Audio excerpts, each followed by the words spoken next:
Next would be, well, I'll preface this. Our board gets to go to Milwaukee for the Wisconsin Association of School Boards Convention, and whoever goes there goes to lots of different seminars, and when we come back we try to sort of give a report on what we heard and what we went to. And so this is a time for convention reports. Considering all the things that we go to and as many people, this could take a long time, but we would like everyone to give just a very short couple-minute overview of the seminars that they went to and anything that stood out while they were there. We can go in alphabetical order. As you look at me. Poor Mrs. Zardi is always last. Well, thank you. I was fortunate enough to get to go.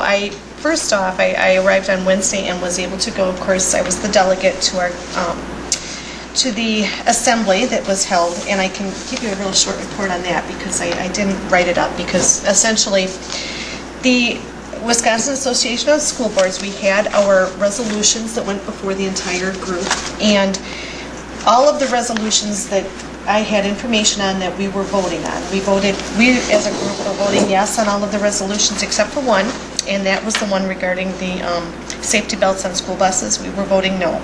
And I'm happy to report that we were in the majority on every single resolution. They all passed except the seatbelt resolution, and passed quite handily. Again, there was a lot of discussion on the safety belts on school buses. They really went through the pros and cons and listed the reasoning for not wanting seatbelts on school buses. And the main reasons, there isn't a lot of information out there, they said, or not concrete information that leads you to believe that the true safety of having a seatbelt on a school bus really is an impact for the student.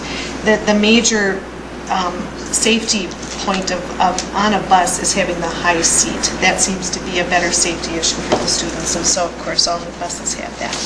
But each of the resolutions passed handily, so I didn't think I would go through those since we had already just gone through them, and we were in favor of everything else. So it went pretty quickly actually for that, so that was nice. I was lucky enough to go to a few of the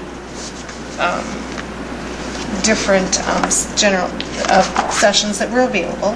First one I went through to was compensation through collaboration, and it was given by South Milwaukee.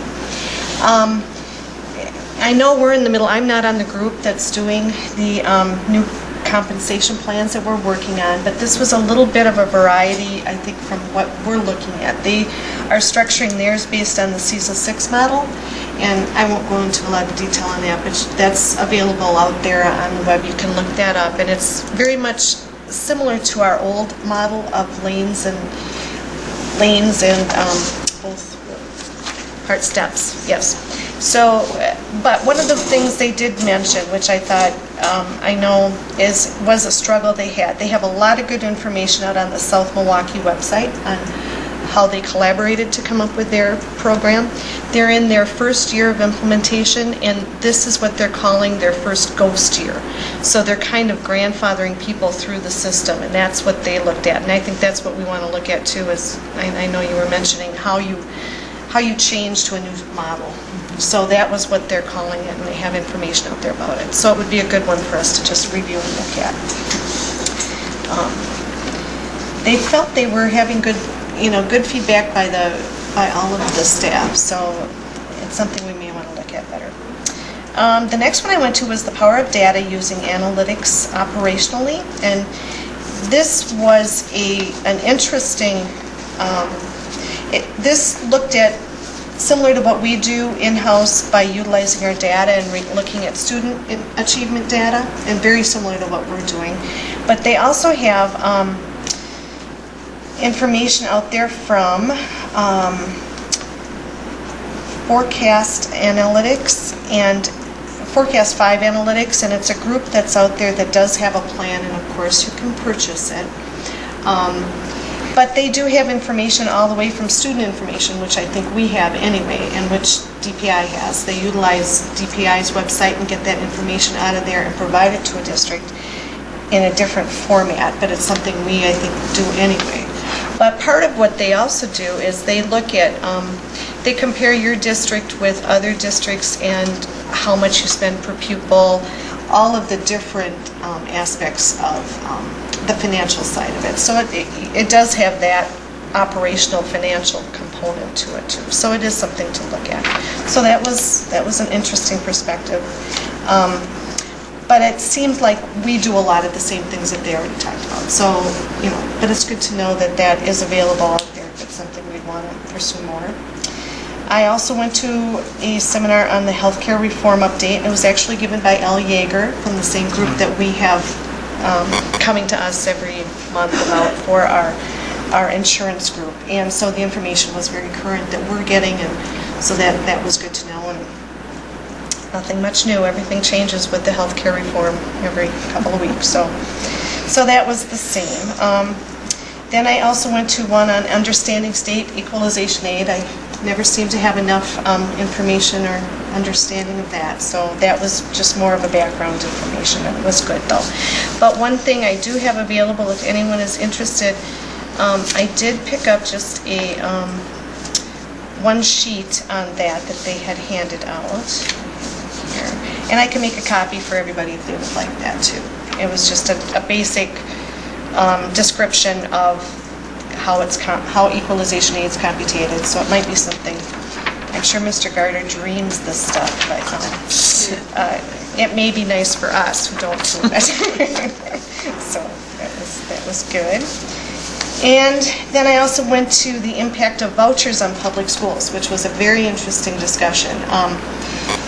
It was presented by Milwaukee and also by Kenosha and Racine down in the area that is being impacted most by vouchers in the state.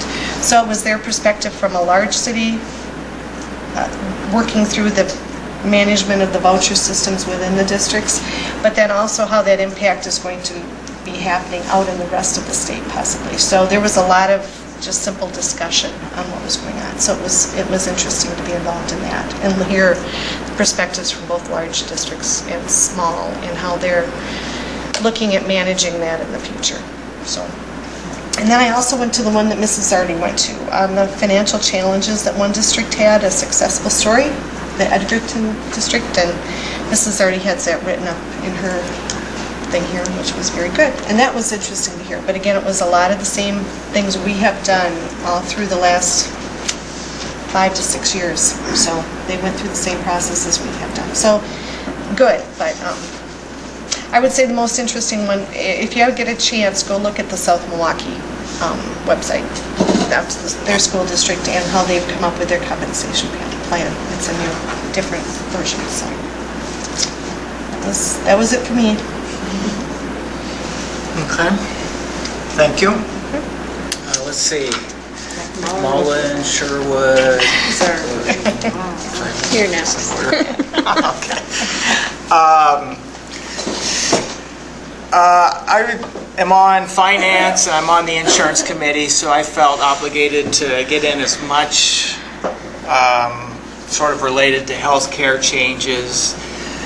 And I'm not going to even try to summarize 3 seminars on the Affordable Care Act. I will say that I walked out of them feeling positive in that Mr. Gorder has our insurance committee really on track, and we've got Mr. Hinesville, a consultant who comes in and gives us sort of expert insurance advice. And having been through 2 of those Affordable Care Act meetings, we're discussing all the right things. I mean, they're hard issues. There's lots of confusion, and everybody's sort of guessing about what changes are going to take place, as we discussed even this evening. But at least we're having all the right conversations in a committee with staff as part of those. So I at least felt positive that we were it might be a little ambitious to say on top of things, but at least sort of understanding all of the issues Not involved. far behind it. Not too far behind, yes. If not on top, not too far behind. But everyone's just a little bit behind. I went to another one related to insurance that was all about self-funding health insurance. And I don't know if this district or any local districts have ever had that conversation. It's sounds like a scary thing to me, but if you self-fund it, you can really sort of give yourself some added flexibility in the terms of the insurance. Usually you save a little bit of money, but you add a whole lot of administrative work that you don't have before. So real trade-offs there. It was sort of an interesting discussion. Hadn't really thought about self-funding and don't know that it's really realistic, but I believe Roquo self-funds do they? And have done it for some for time? many, many years. Okay. There's risk with it too. There's risk, Insurance right. is insurance. So, Yes.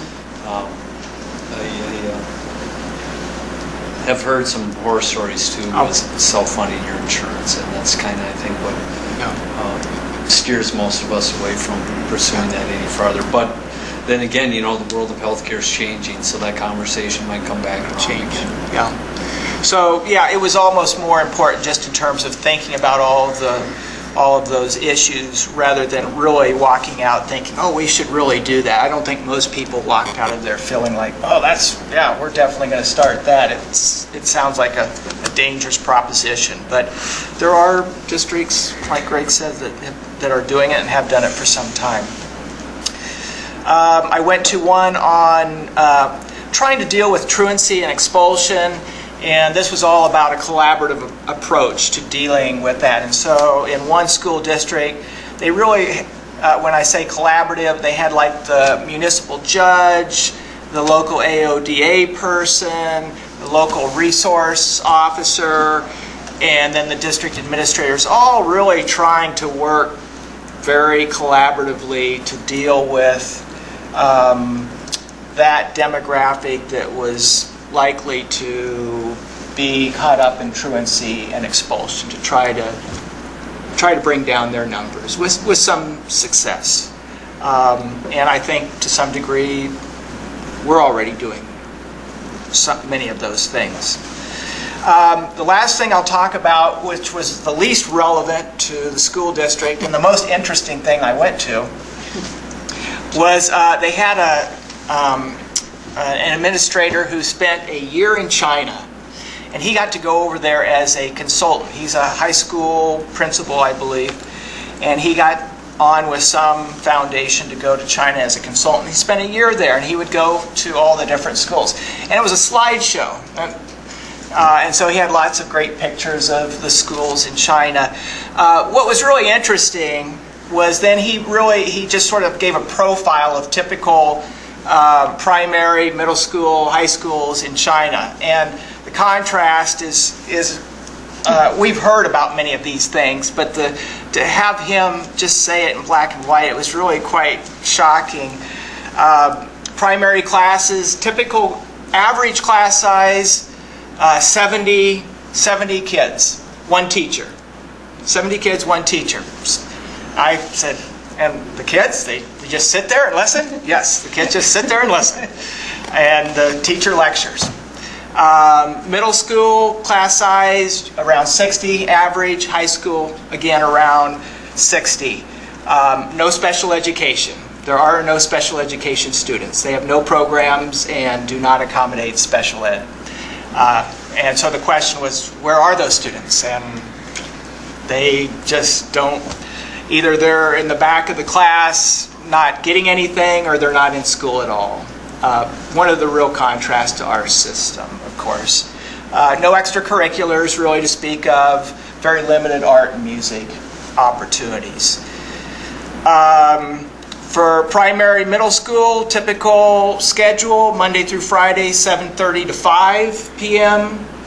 with a healthy lunch break. High school, 7:30 to 9 p.m. Monday through Saturday. And then maybe Sunday you would get some remedial work if you needed it. So, pretty interesting. Obviously, we don't want to adopt everything they do, but when you can lecture from 7:30 to 9, Monday through Saturday, there's a reason why on standardized tests for math and science, if they're memorizing those things like that, that lends itself to high scores on math and science on standardized tests. So that was the last one I went to, and it was very interesting. Although I don't think we're going to put together a committee to start suggesting school go from 7:30 to 9 Monday through Saturday. Well, if we have a lot of snow days, yeah, we may. Okay. All right. So, My Jan, turn. Yes. Well, first of all, this being my first year for the state convention, everyone was very gracious, showing me the ropes. It was very interesting, but it was very long. They make it sound like it was really fun, and it was. We learned a lot, but it was long, very long 4 days. I went to a pre-convention workshop, which would have been on Tuesday afternoon, and I'm really glad that I did, because that was the workshop that I got the most out of. They started talking about legal and policy topics. It was put on by the WASB, which I'm very used to those people because I've gone to very many of their workshops that they have locally. They talked about the meetings laws and the quorums, which is all things that I'm still learning about. So it was very informative. Kind of a recap on how to conduct a meeting, the notices, the public participation, complaints procedures, all those things were good for me because I'm still learning. So they also informed us on a new law, which I'm not sure whether we know yet. It was a notice of registered sex offenders' presence on school property.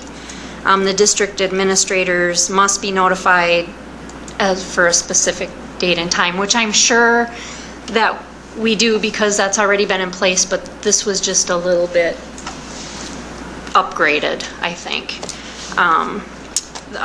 There was information at this same pre-convention workshop about the facilities use, which has been kind of my baby.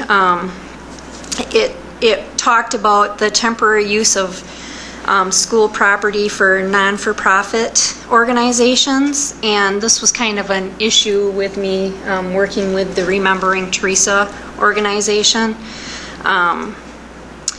That's kind of a per school policy. It's whatever the school or whatever the boards get together on the policy for the use of the kitchen or the, whatever the case may be. So that was kind of interesting.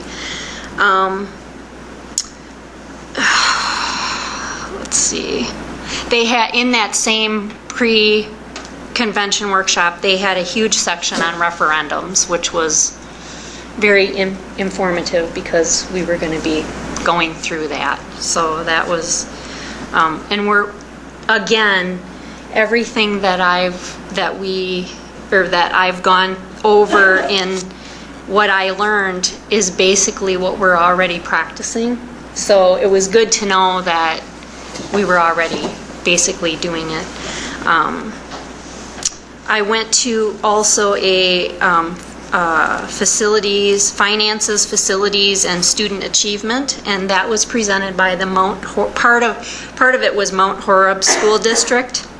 And the most interesting part of that workshop was their energy efficiency options, which they have done some modifying to Act 32 and 20. I'm not sure whether we do much of the energy efficient you and I talked a little bit about it that day. It's a program. Revenue limit exemptions? Yeah, you got it. Yeah. No, So- we have not, and usually the reasons for that is, my understanding is if we're on the same page with this, you have to do performance contracting. There was a lot that it entailed, Yeah. but I was just wondering, for that school district, it worked out really well, and they were doing well with it. I went to several workshops on the Common Core, which has kind of been my interest in all of the school board stuff. It helped me understand the Common Core process and the Common Core and the process, using data and alignment and continuous effort. A lot of questions I get from the public are about Common Core, so this just helped me be able to discuss Common Core with more of the public.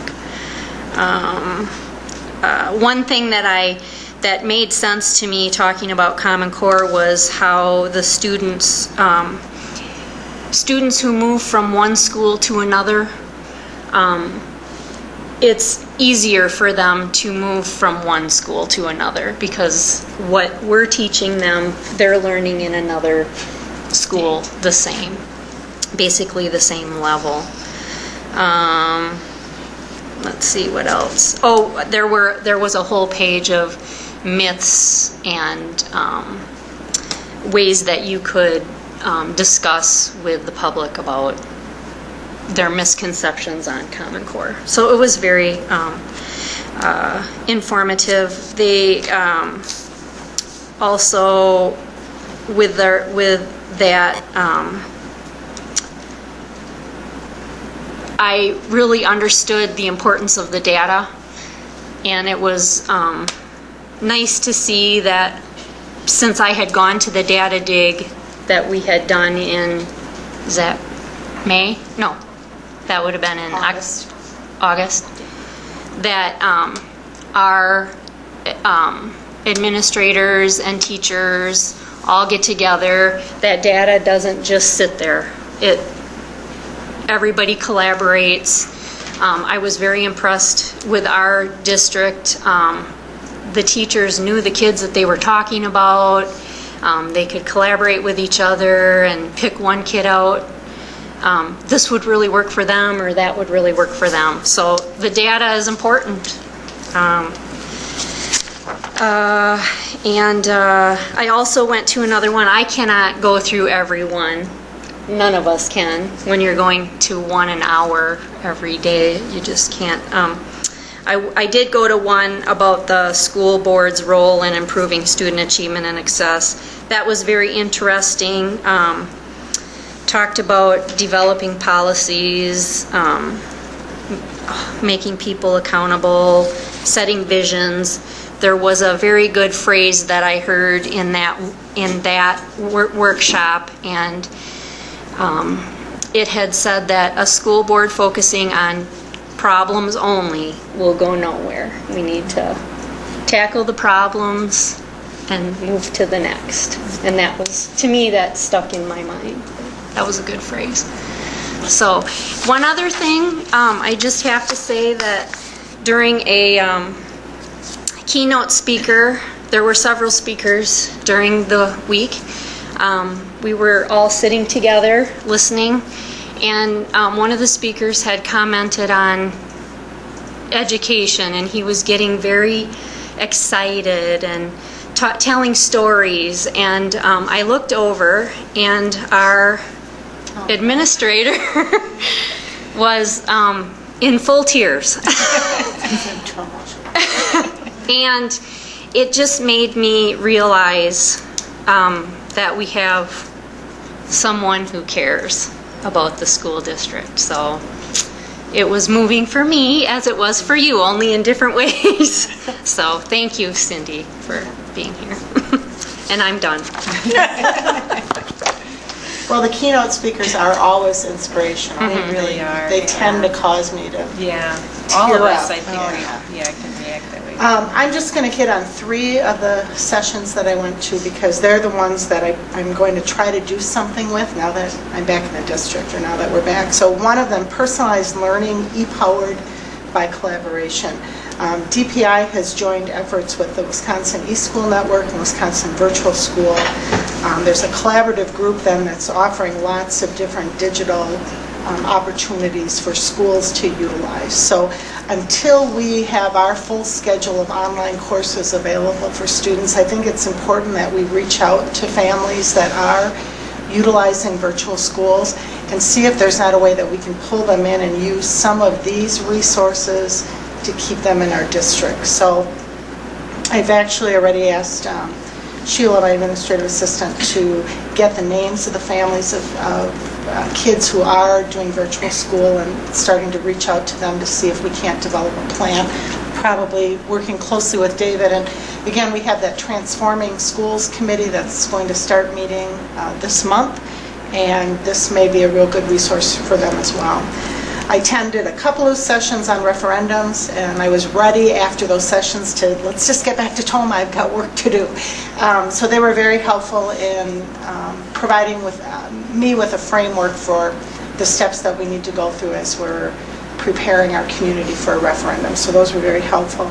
And then the last session that I just want to highlight is the Verona School District has a program, an innovation program that they started, and they began this about 3 years ago. The first year they just set aside $30,000 and they offer grants to their educators. And teachers can come up with ideas for special projects that they want to engage their students in. And the school district set up 3 goals that have to be met by the grant. They have to eliminate or help to eliminate achievement or opportunity gaps. They have to personalize learning, and the grants are designed to keep Verona competitive with other school districts in their area. And 3 years later, they have started putting more like $150,000 aside each year for those special projects. Some of the projects the district has adopted and is implementing across the board because they're just good programs to put into place. But probably what hit me the most, the teachers that were there and the administrators talked about how the program has really helped teachers feel valued. And as we've worked on our teacher compensation committee, we've talked about it's not always about the paycheck.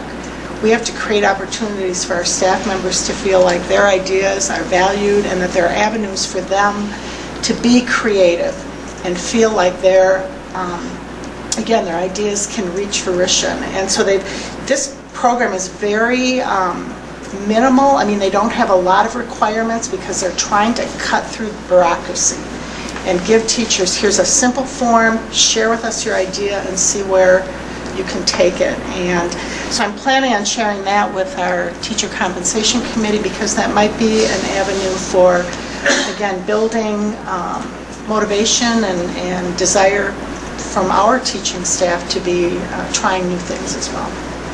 So those were 3 that really stood out for me. But the entire week, it is long. You're thinking about, I'd like to get home, but I always stay through Friday because there's just too many good things to hear and learn about. And when I do get home, I'm very grateful that I've had the opportunity to be there. So I thank the board for allowing, setting money aside in the budget for allowing board members as well as administrators, Mr. Gorder, myself, to attend because there's good information and the networking that you're able to do with other school boards is valuable as well. So it was a good week. Yep.